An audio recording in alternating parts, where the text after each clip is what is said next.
ladies and gentlemen, state's final closing.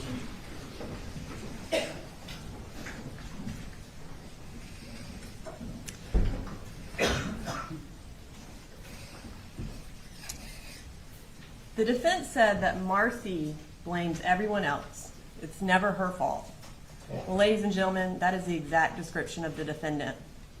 He actually wants you to believe that everyone else is to blame for what happened on September 4th but him. If you remember the lesson that Ms. Ryan was teaching on September 4th, you can see the bullet holes to the right, and then there are the dots connected on the left. She was teaching about connecting the dots. And think about these dots related to what the defendant wants you to believe. None of the people that the defendant wants to pin it on had all of the information. None of them had all of the dots. He blames good people at the school system who were just doing their job. Lisa Butler knew Colt as an emotionally unstable 14-year-old whose dad would not pick him up during an anxiety attack. When she received the email about Colt asking about school shooter drills, that's the context she had. She did not know that Colt had a rifle in the corner of his room right next to his school shooter shrine. And as a side note, Lisa Butler never testified that her and Colin met about figuring out what to do about Colt's 8th grade year. You remember, Lisa Butler is very clear. The defendant never told her about Colt missing 8th grade. She didn't find that out until Debbie told her. The defense also wants to blame school administrators for not sounding the alarm immediately. D. Martin had never met Colt before. This was his 4th day in classes, 5th day at school. So when she got information that he maybe had a gun in a heavy backpack, no one had actually seen the gun, she didn't have any context. She didn't know that he had gotten an AR rifle for Christmas. She didn't know that he had been investigated for a school shooter threat. She didn't even know about Lisa Butler's phone call with Marcy until after it was too late. And the grossest shifting responsibility is trying to accuse his own daughter, Jenny, of wrongdoing. In the same breath that he wants you to believe he kept the guns in the closet, he also wants you to believe that Jenny is at fault because she looked in his room that morning and didn't see the gun. This is an argument of desperation, but it's not surprising coming from the defendant. Jenny was the one who encouraged the defendant to talk to adults about Colt's mental health. They talked about him actually securing the guns. And the defense says she didn't call the defendant, but she did. She called the defendant at 8:30 that morning. We don't know what was said, but we do know that the defendant immediately identified what poster Colt had around the rifle when he was talking to Investigator Smith. Jenny is not to blame. The defendant is. The only person who knew every single dot, the only person who knew how much access Colt had to firearms and ammunition is that man. And the only person who knew exactly what Colt was capable of is the defendant. He was the one person who could have connected all the dots that pointed exactly at what Colt was going to do. And he was the one person who could have simply taken the rifle away, and he never did. Ladies and gentlemen, we already live in a world where our teachers, our students, our law enforcement officers have to train for the possibility of an active shooter coming to their school. It is preposterous to say that they are the ones to blame for what happened on September 4th. It is insane to say that they are more culpable than the man who armed Colt Gray. The individuals at the school only had minutes to connect the dots. The defendant had years, and he did nothing.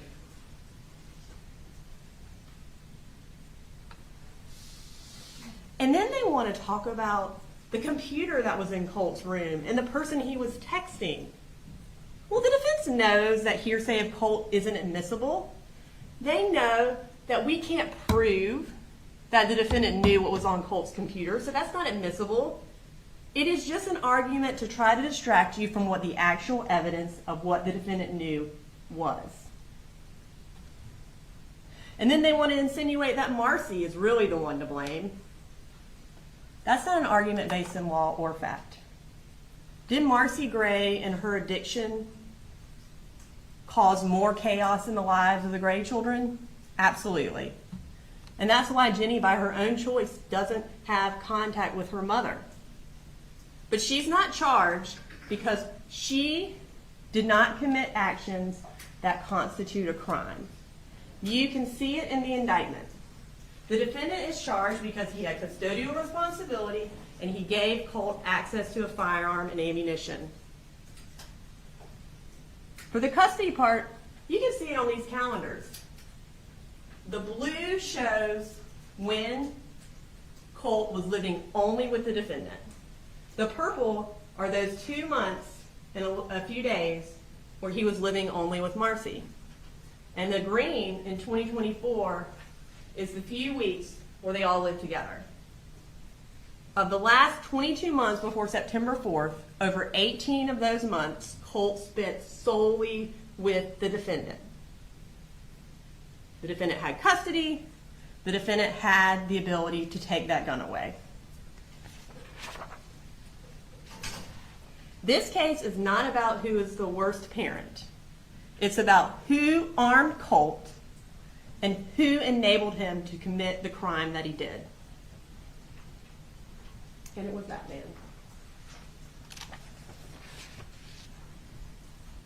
And again, listen to the judge about what the law is, because the defense is misstating it again.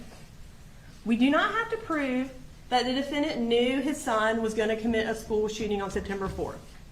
And let me be very clear about this.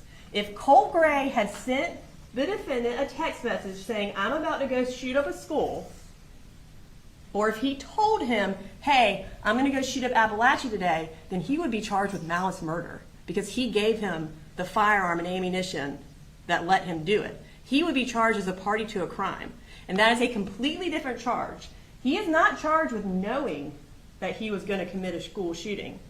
He is charged with having sufficient warning that Colt would harm someone. If you find that the defendant had sufficient warnings about his son, sufficient warnings that he would hurt someone, that the defendant consciously disregarded that risk by giving him access to ammunition and a rifle, and for the second-degree murder and involuntary manslaughter, if you find that the deaths were reasonably foreseeable, then the defendant is guilty of the crimes charged. Those points are your focus. Not Marcy, not the countless people that the defendant wants to blame, and certainly not the dark web. Those three things are what you talk about in the jury room. Those three things are what you need to find the defendant guilty. So let's honestly seek the truth and talk about all the reasons why you, the jury, know that the defendant is guilty of these crimes charged. First, let's go through the warnings the defendant received that made him aware that his child was a risk to hurt someone. There are 3 categories of warnings we're going to talk about: Colt's mental health, his violent tendencies, and then red flags. First, the defendant knew that Colt's mental health was deteriorating, and he never got him help. The defense talks about how the defendant was trying his hardest. He did everything he could to get him help. He thinks he should be absolved of guilt because he filled out one form a day and a half after he received it. No. Ladies and gentlemen, opportunity after opportunity went by for the defendant to get Colt help. But he didn't. And he actually actively kept him away from the resources that could help him. And this is consistent with the defendant's whole persona. As Mr. Smith pointed out to him on Friday, every lie he tells makes himself look better. It's not a misstatement, it's intentional. He is a narcissist who has created this facade that he's a good father. And if he puts Colt in counseling, that facade comes crashing down. We can see that as far back as October of 2021, Colt had counseling sessions in Fitzgerald. Remember, DFACS had signed him up with Raymond Dean, and he had 1 or 2 sessions. But when Shonda Goolsby came out for a home visit, the defendant was at his truck packing up. And remember what he told her? He doesn't like DFACS involved in his family. And he packed his family up, and he moved to Jackson County. There were resources available, and he took Colt away from them. On May 21st of 2023, that's when Jackson County came out to investigate Colt for threatening to shoot up a school. On June 9th, 3 weeks later, the defendant tells Michaela Anderson, Colt doesn't need counseling. He is angry at his mom. He's being bullied, according to the defendant, and he's suspected of threatening to shoot up a school. He clearly needed counseling. But the defendant lied and said he didn't. Again, not getting the resources he could have. 2 weeks later, and a month after the Discord investigation, they sign a lease in Bexar County, and they move. Colt gets on the radar in Jackson County. The defendant takes him off of it. Colt then moves back to Fitzgerald in the summer of 2023. And his grandfather calls the police on him October 3rd. And what happens on October 4th? The defendant comes and gets him and brings him back to Bexar County. Gets on the police's radar. He moves to another county again. And remember, October 4th was 1 day before he had counseling scheduled again in Fitzgerald.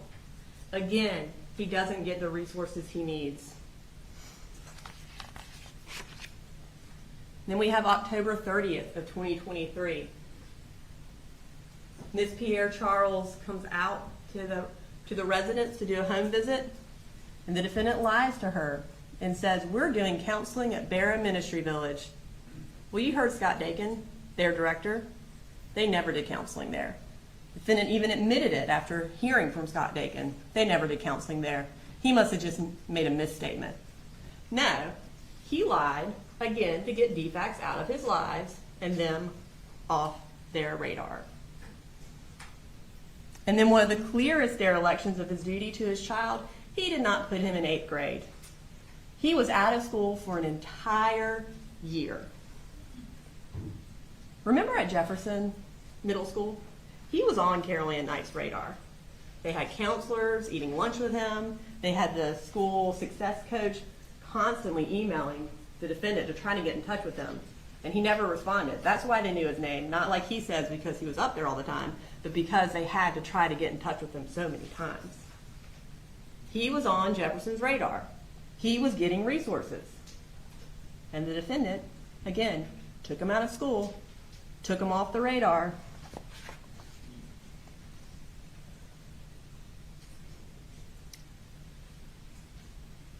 In the defense, remember what they said? The defendant believed that Marcy had threatened to kill Colt and that Colt knew that. Well, if you believe that, something that traumatic has happened to your child, you get them counseling. You don't keep them out of school for an entire year, isolated, at a time when he believes his mother has threatened to kill him, at a time when his mental health is deteriorating. The defendant isolates him. He leaves him at home. From October to May of 2022, or May 22nd of 2024, every day he leaves him at home. Look at this board. Every time Colt gets on the radar, every time services are available to him, the defendant takes him on and moves him.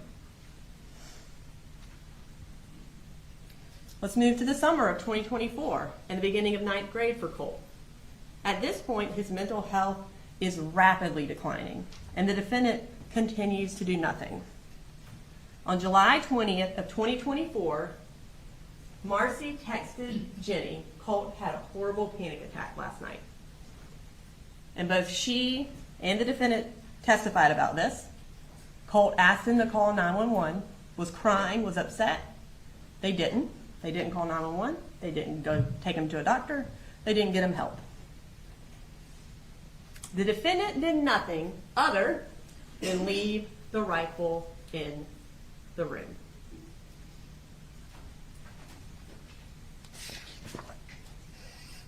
Fast forward to August 16th. The defendant reached out to a counselor. Finally, maybe he'll get Colt help. Don Crook. And this is how he described Colt to her. He needs help, anger, anxiety, quick to be volatile. I don't know what to do. He admitted his son needed help and that he didn't know what to do. Yet, he did not follow through. He did not actually get Colt help. Instead, he lied again. When Don called him, he didn't pick up. He was just at his house, but he lied and said he was in the field. Instead, he just sent a screenshot of Don's response to Debbie. Why? Because everything he does is for show. He wants to look like a good dad. Hey, Debbie, look, I'm getting Colt help. He wants to appease her so she'll keep giving him money. He doesn't actually want to get Colt help. If he did, he absolutely could have. The defense points out that today still, we don't know what's wrong with Colt. Well, we don't know what's wrong with Colt because the defendant never got him evaluated. If he had, we would know what was wrong with Colt. However, the defendant isn't guilty of these crimes just because he didn't get Colt help. That doesn't make him a criminal. It makes him a bad parent, sure, but not a criminal. The defendant is guilty because he's clearly aware that Colt needs help. These text messages, these researching that he's doing, he knows Colt's mental health is deteriorating. But he still leaves the rifle in the room. That's why he's guilty. We fast forward 10 days. Now we're at August 26th. Colt has another severe anxiety attack at school. Does the defendant pick his kid up, his anxiety-ridden, crying, upset child, and take him to Don Crook's office? Or Advantage, that you heard him testify he knew was open every day? No. He leaves him at school. And then the next day, Colt is absent from school. Colt is home alone the day after an anxiety attack with the rifle still in his room. The very next day, August 28th, Colt told the defendant that he had no control over what voices told him to do. I have to kind of dance around the inconvenient truth at times. I have no control over what these things say and tell me to do. A day after, or 2 days after a severe anxiety attack, he's talking about voices, and he still leaves the rifle in the room, ladies and gentlemen. 5 days later, on August 31st, the defendant had one more opportunity to just do the right thing. Get your son some help. But once again, he failed his son. He ghosted Marcy, and instead of taking Colt to Advantage on his own, he just went within 2 miles of Advantage. He went to an ATM and got the $400 that he had lied to get Jan to send him out, and then they went to the Guitar Center and bought some stuff. And remember this. The defendant knew Colt was a cutter. He testified to that. He said he knew as far back as when Colt was in Fitzgerald. And you heard Vicki Lee testify. If they had known, if when Colt presented, if he ever presented, and they had known that he was a cutter, they would have hospitalized him. You know what that means? We wouldn't be here today because this tragedy would have been prevented. Ladies and gentlemen, the defendant absolutely knew he could have and should have taken his son to advantage on August 31st. That very Saturday of August 31st, he texted his sister Jan, "I hope everything is going good for you. I need a favor if possible. I'm a couple dollars short on rent and wanted to see if I can borrow some money, and I will zell it. Back to you Friday. I'm short because of copays for doctors for Colt. I think I'm going to have to check him in a place so they can try to help him. He had a full-on panic attack at school Wednesday. So I'm trying to get him into a psychologist in Athens." He's talking about advantage on the Saturday he is supposed to take him to advantage. And don't buy his lie that the plan was Project Aware, because he signed the Project Aware form 4 days before this Saturday. He's telling Jan, no, the plan is still advantage, but he doesn't take him. This text also highlights the absolute reckless disregard the defendant had. What it shows is the defendant's willingness to not only use Colt's deteriorating mental health for his own benefit, but also his willingness to lie for his own benefit. Remember what investigator Gilliland testified to. The defendant never paid a doctor's copay for Colt. Never took him to a doctor. The defendant even admitted that on the stand, that he lied to his sister.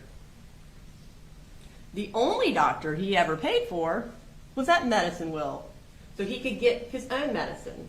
Weekly, he would go to Medicine Will and get his medicine and pay $90. He was willing to go to a doctor to meet his own needs, but he was never willing to get his son help. And he was never willing to take the rifle out of the room.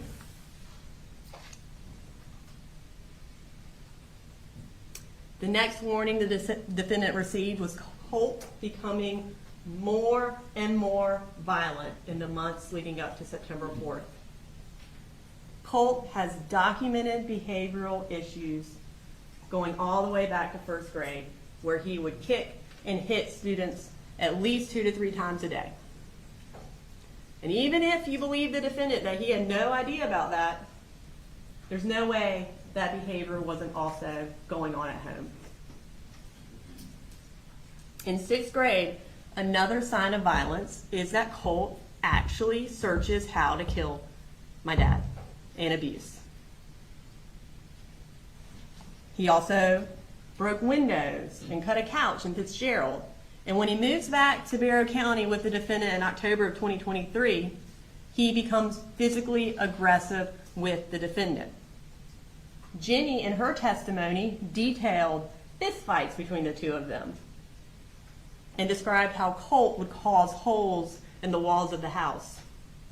The defendant, even in his interview with Special Agent Ward, acknowledged that things were getting worse, and his text messages show that. Sometime in June of 2024, Colt threw a screwdriver at the defendant. And it wasn't this story that he's made up where Colt got frustrated and just threw the screwdriver across the room. Listen to the text. The defendant texts Colt, "Okay, question I have is this. Did you tell Mamu that you had the screwdriver in your hand for self-defense? Please tell me the truth, because we both know I wasn't even looking at you when you threw it at me." Again, he's lying to make the situation look better.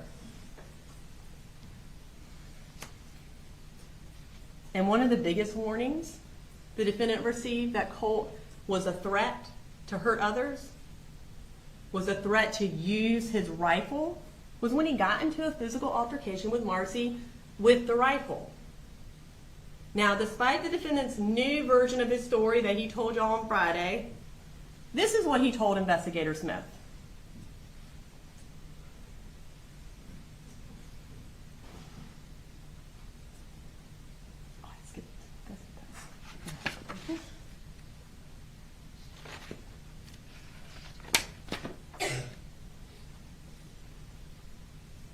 No, she said, hey, she went down in there and said, you need to get your shit straight, go to school, and we need to just get these guns put up, because what she said.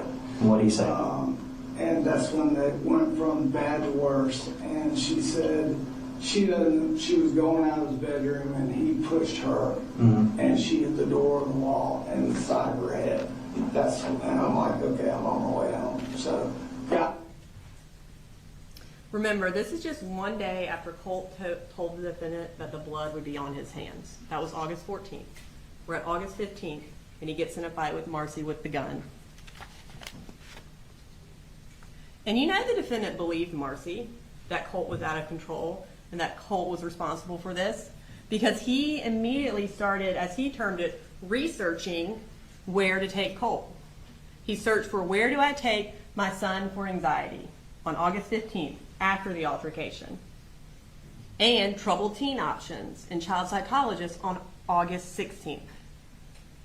That's also when he reached out to Don Crook.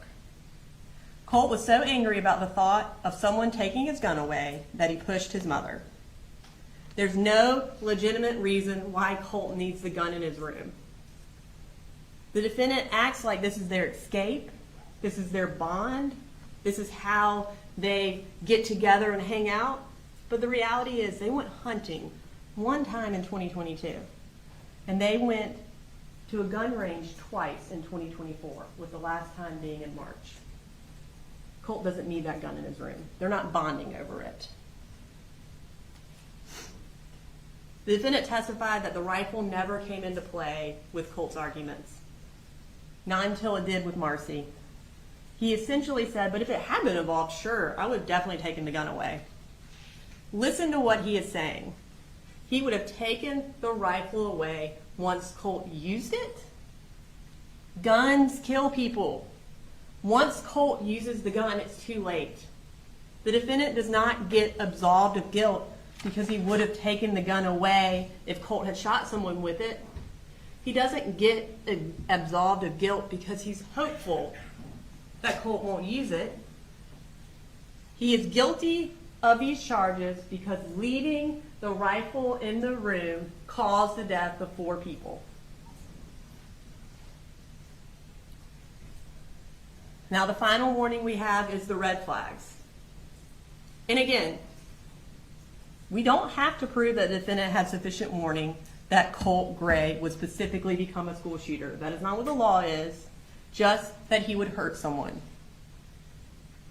But in addition to the deteriorating mental health, the escalating violence, the defendant did have 3 huge red flags that specifically pointed at Colt becoming a school shooter. Of course, the first one is the fact that law enforcement came out to the defendant's residence in May of 2023. In the context of Colt previously threatening to murder his dad on a computer, law enforcement is coming out to talk to the defendant about another threat of murder on a computer. And regardless when the defendant found out about this, he absolutely knew it before May of 2023. The defendant claims that the Jackson County investigator said that he believed it wasn't Colt. Again, don't listen to his lies. You didn't hear that on body cam, and you certainly didn't hear Investigator Miller testify to that. And you know that that didn't happen because of what the investigator told, what defendant told Investigator Smith. Remember when they were talking about this incident? The defendant said this was a red flag to him and that he took the computers away. If he believed that Colt had nothing to do with this, why take the computers away? And yet, he still bought his son a rifle 6 months later on November 17th. Ladies and gentlemen, the Friday before Jackson County came out to his house was Colt's last day of 7th grade. August 14th of 2024 was his first day of school since that school shooter threat. And this is what he does that morning before school starts. He texts his father, whenever something happens, just know the blood is on your hands. This isn't a text about Marcy. That's another lie he spent a year and a half coming up with.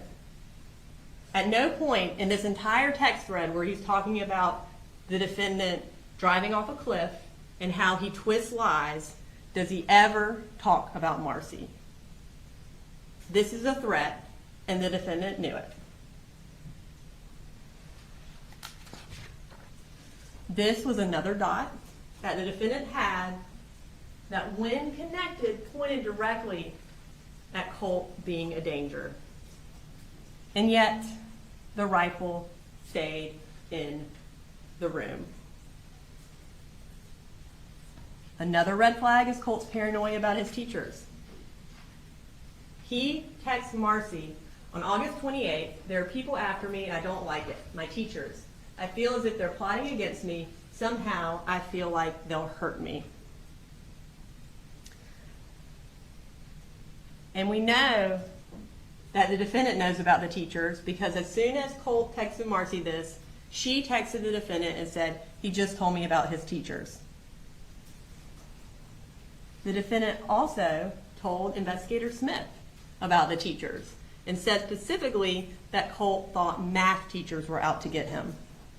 And remember Miss Grieger's class? She was Colt's math teacher. That was the class that he couldn't get into when he came out of the bathroom. Not only does Colt now have the means to commit a school shooting, but he has a target that he has identified to his dad, math teacher. And then the last huge red flag is obviously the school shooter shrine. Colt wanted his dad to see this shrine. It is on the most prominent wall in that room. It is on the wall right across from the bedroom door. This door is 12.2 feet from that wall.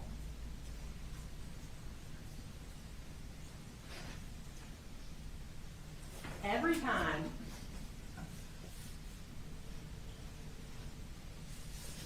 the defendant walked into that room, this is what he saw. Every time the defendant walked out of the bathroom, this is what he saw.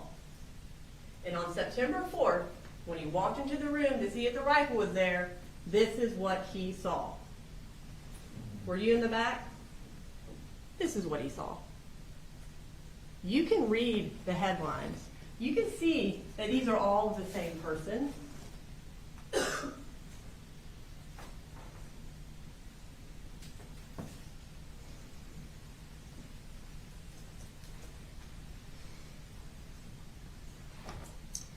Now, he downplayed how many pictures were on the wall. He said it was just one.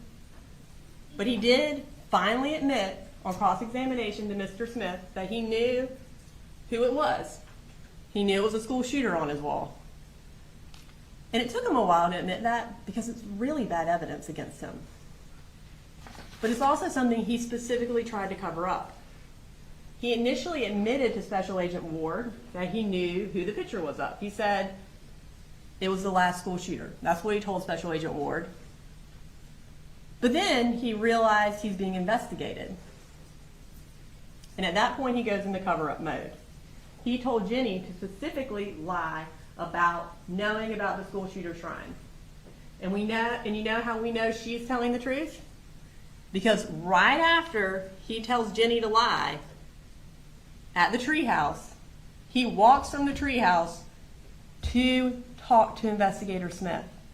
And when he talks to Investigator Smith, he lies and says he doesn't know who was on the wall and that Colt never told him. Did he? So he never told He you? never told me who that was. Never did? He never did. He was like, He lied, and he told Jenny to lie. And one of the most accurate things the defense said when they were direct examining the defendant is that the defendant would have taken the shrine down if he had had time. But he didn't have time. He pulled into his driveway at 12:27 on September 4th. Less than 5 minutes later, law enforcement is already out of their car going to bang on his door. And he heard sirens well before that. He didn't have time to cover anything up. He had time to come up with a lie, and that was it.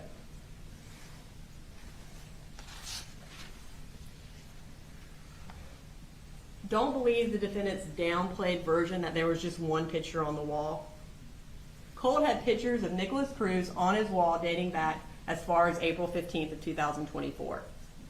And the particular version of the shrine that was there on September 4th had been there for months, according to Jenny, 3 to 4 months.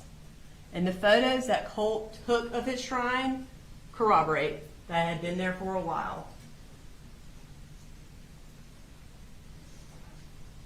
When you flip the mirror images, you can see that the photo that was taken on August 9th, August 28th, and September 2nd looks exactly like how the shrine was on September 4th. It had been like that for months. It wasn't just one picture, it was 12 pictures and 4 articles. Teenagers have athletes on their wall. They have movie stars. They have musicians. They don't have mass murderers of children tacked all over their wall. Colt was glorifying a mass murderer for months, a mass murderer of children for months, and the defendant left the rifle in his room.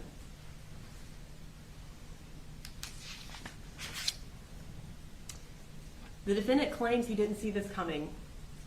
Any reasonable or even unreasonable person would walk into that room, see that, and know exactly what Colt was capable of, and would take the gun out of his room.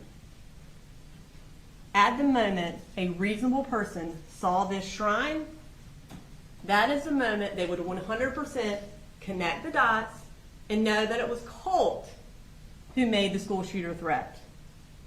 It is when they would connect the dots and know what he meant by the blood is going to be on your hands. And is when they would know who the target was going to be, his math teachers, his school, just like he threatened online and just like his idol, Nick Cruz.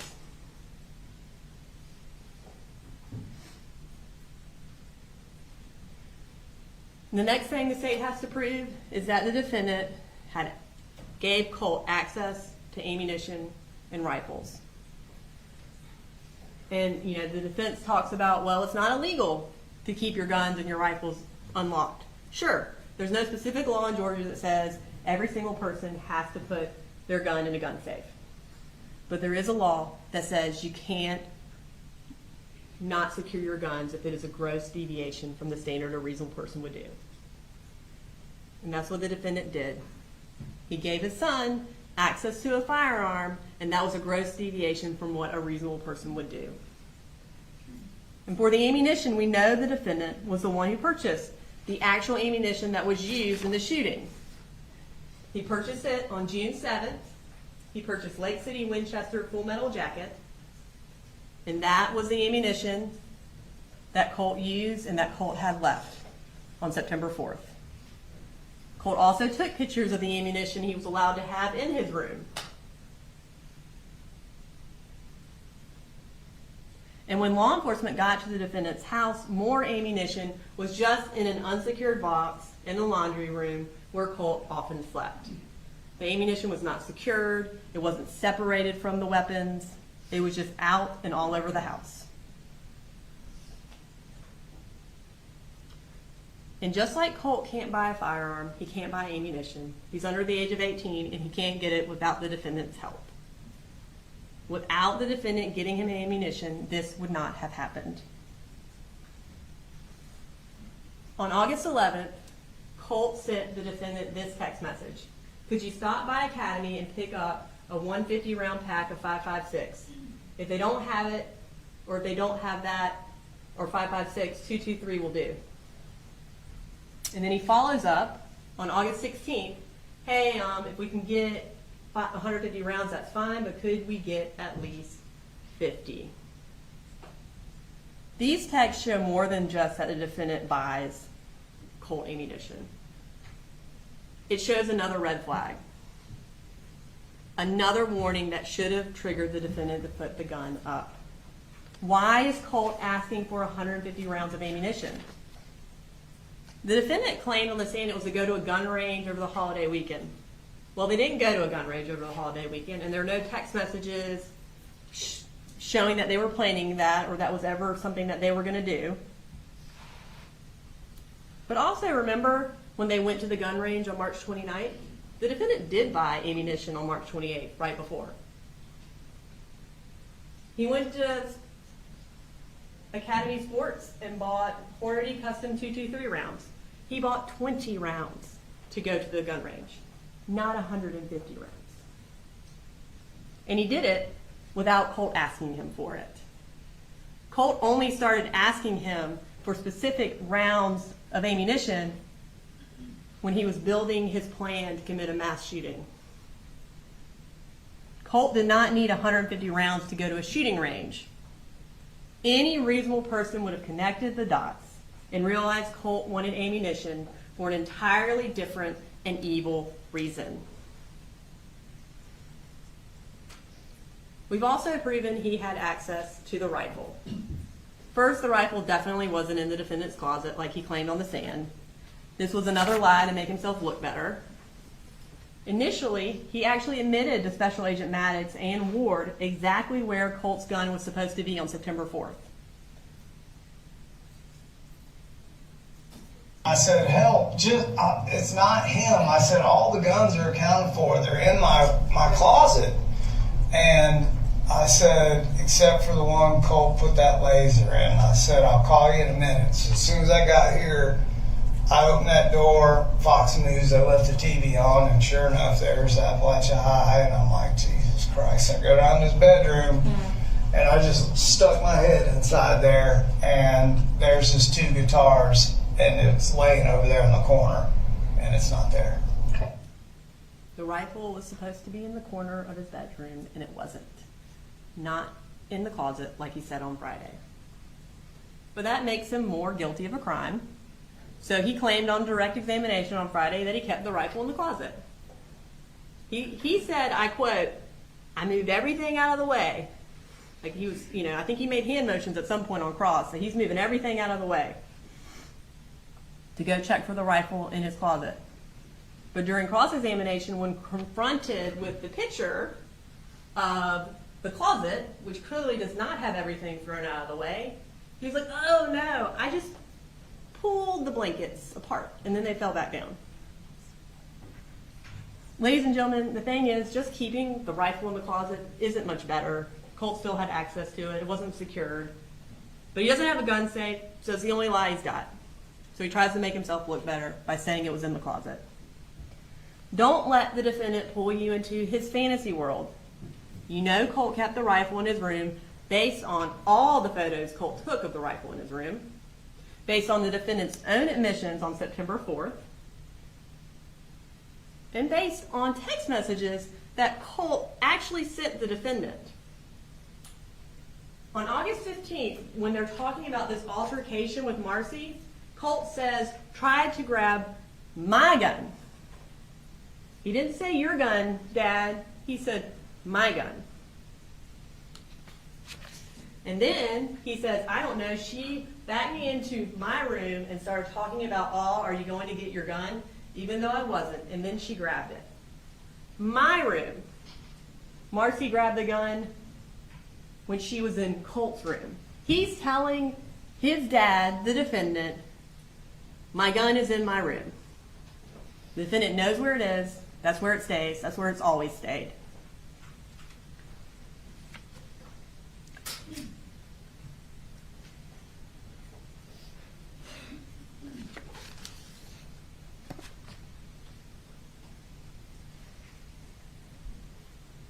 The defendant wants you to believe that he didn't need a safe because he and Colt had a trust pact, like a blood oath, and Colt would never use the firearm improperly. But he didn't believe that. If he had believed that, he wouldn't be looking for gun safes. And if he had believed that, he wouldn't have told Marcy that he was going to put up the guns. It's been like that, like our guns have always been. But what did Marcy ask you about the guns? What did she say to you about guns? She just said after the confrontation she had with Colt was like, you need to put them up or get rid of them. And I said, okay. The defendant wants you to absolve him of guilt because he was about to get a gun safe. He just needed $78 more. Don't believe the defendant's lie. In the month of August, he brought in almost $9,000. He got 5 paychecks for $1,429. He got Zelle after Zelle from Jan and Deborah, and that totaled $8,882. He certainly could have found $78 to buy a gun safe, but the truth was, it wasn't his priority.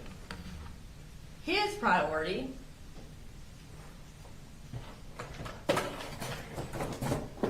was getting accessories for Colt's gun. It was getting the sight, the iron sights, the rails.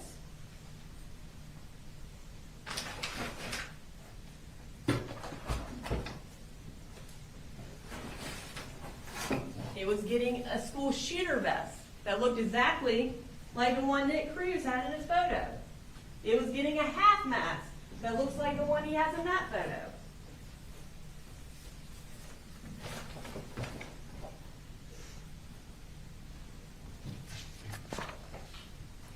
And the truth is, if securing the gun had ever been a priority for the defendant, he could have just used a gun lock that came with the guns he bought. You saw Sarah Van Holm put this in the rifle. It took 10 seconds. 10 seconds would have prevented all of this. But he didn't bother.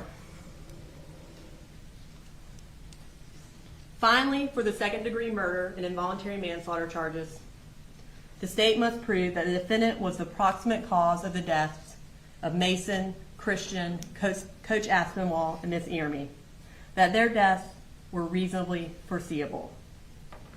And again, the defense is misstating the law. We don't have to prove that the defendant could foresee exactly the way Colt was going to murder people, that he was going to get on a bus with a long gun. We just have to prove that the deaths were reasonably foreseeable. And the board over there, that's enough. You see that, you know what he's going to do. But there's more.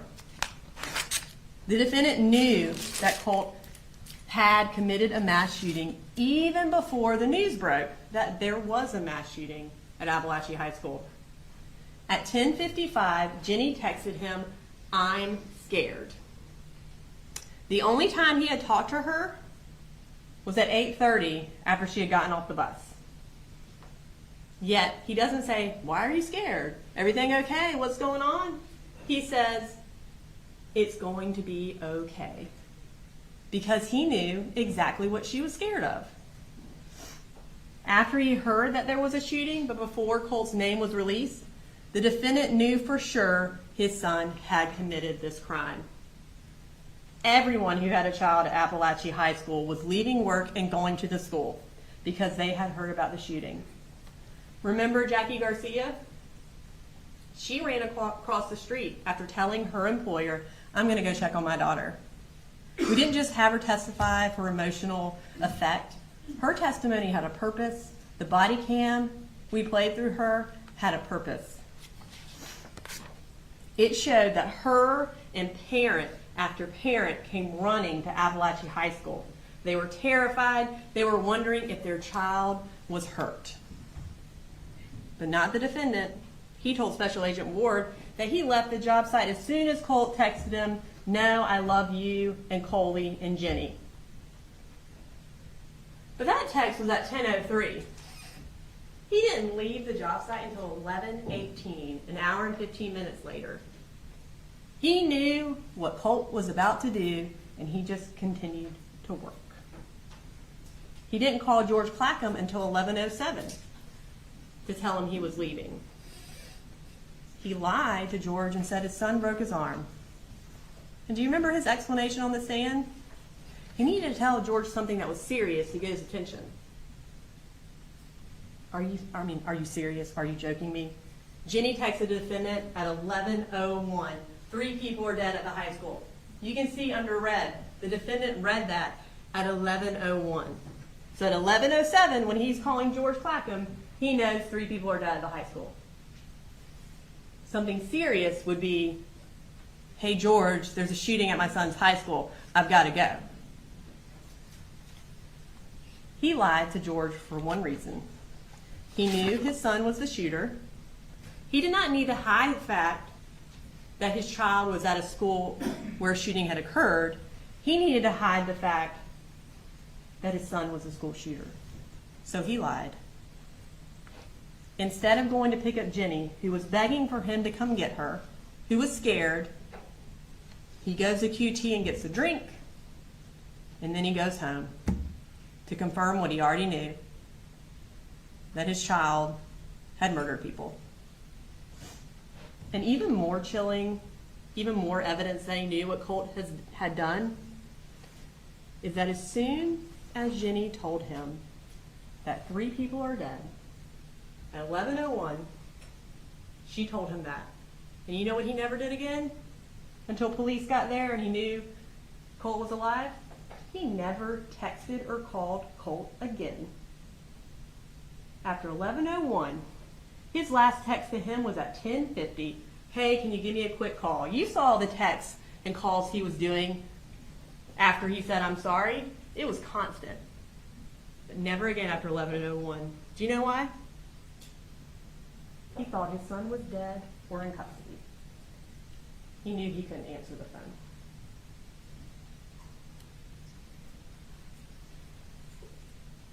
Not only was the shooting foreseeable, but the defendant knew he was responsible.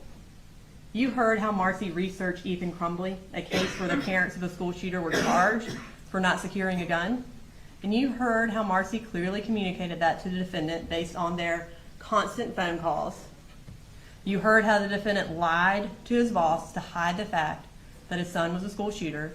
And you heard how he made Jenny lie for him. The defendant not only knew what his son had done, but he knew what he had done too. Of the 2,000 students at Apalachee High School, only one set of parents suspected that their child was a school shooter. And only one parent had custody of that child and had given him the rifle and ammunition that he used. And that one parent was the defendant, Colin Gray. That is foreseeability, that is murder in the second degree, and that is involuntary manslaughter. Ladies and gentlemen, the defendant wants you to believe that this wasn't his fault, that he was trying his hardest, that being a single dad is hard. The defendant wants you to believe that he needed just one more day, and he would have taken that rifle away and everything would have been different. I do. I need just one more day. I think this would have just changed everything because I could feel it. I could see. You could feel what? Just his whole attitude change. How? The defendant had 292 days between the day he bought his son a rifle on November 17th of 2023 and the day this unspeakable crime happened. 292 days to take any number of heartbreakingly small steps to prevent this mass shooting. He could have not lied to Miss Pierre Charles the day she did a home visit and asked him or asked her to get him some help for his child. He could have not bought his son, who had been accused of threatening to shoot up a school, an AR-style rifle on November 17th of 2023. He could have put his son in 8th grade any day that school year so he had resources available to him. He could have called 911 the day his son had an anxiety attack and begged him for help. He could have locked the rifle in his truck the day Colt asked the defendant for 150 rounds. He could have sold the rifle back to Mike's gun room the day Colt told the defendant that the blood would be on his hands when something happened. He could have bought a safe and secured the rifle the day Colt used it in a fight with Marcy.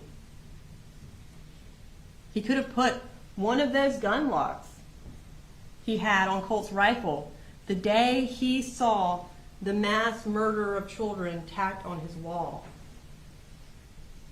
He could have answered the phone the day Don Crook called. He could have picked Colt up and taken him to any counselor the day that he had an anxiety attack at school. He could have taken Colt to Advantage Behavioral Crisis Stabilization Unit the day of August 31st. The defendant did not take any of these heartbreakingly small steps. And because he didn't, because the defendant consciously disregarded the very apparent and obvious risk that his son was going to harm people, Mason, Christian, Coach Aspinwall, and Ms. Earmy do not get another day. They do not get one more day. Because of the defendant, their families will never get one more day with them. Because of the defendant, every student and teacher in Ms. Ryan's class will not have one more day where they are not the victims of a mass shooting. One more day where they don't have to fear something like this happening again. Ladies and gentlemen, do not give the defendant one more day to peddle his made-up excuses for why he did nothing to stop this tragedy. Do not give the defendant one more minute of listening to his lies about how he did everything he could. Do not give him one more second of not being held responsible for what happened on September 4th. Ladies and gentlemen, we have done our job. It's time for you to do your job and find him guilty of all charges.